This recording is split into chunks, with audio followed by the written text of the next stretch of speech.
India premier লিগে আবারও fixing এর ছায়া। ইতিমধ্যে আইপিএল এর ফ্র্যাঞ্চাইজিগুলোকে সতর্ক করেছে ভারতীয় ক্রিকেট বোর্ড। জানা গেছে হায়দ্রাবাদের এক ব্যবসায়ী আইপিএল এর দলগুলোকে ফিক্সিং এর ফাঁদে ফেলার চেষ্টা চালাচ্ছেন।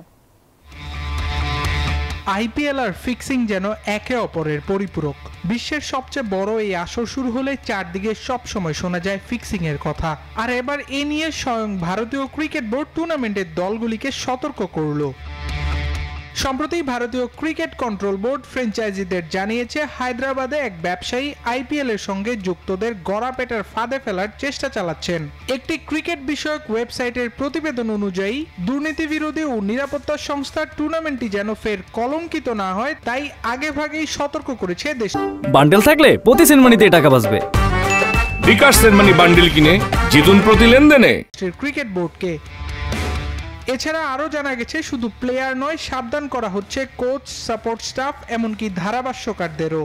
আকর্ষণীয় উপহার কিংবা গহনা দিয়ে ফাঁদে ফেলতে পারেন এই ব্যবসায়ী বলে ধারণা তাদের। এমনকি দলগুলি যে হোটেলে থাকছে সেখানে প্রায়ই দেখা যাচ্ছে ওই ব্যক্তিকে। কখনো শুধু ভক্ত সেজে প্লেয়ারদের সঙ্গে মেশার চেষ্টাও করছেন তিনি।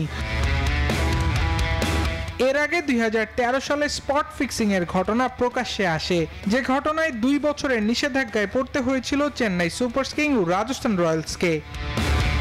আবরার আল দাইয়ান, নিউজ 24।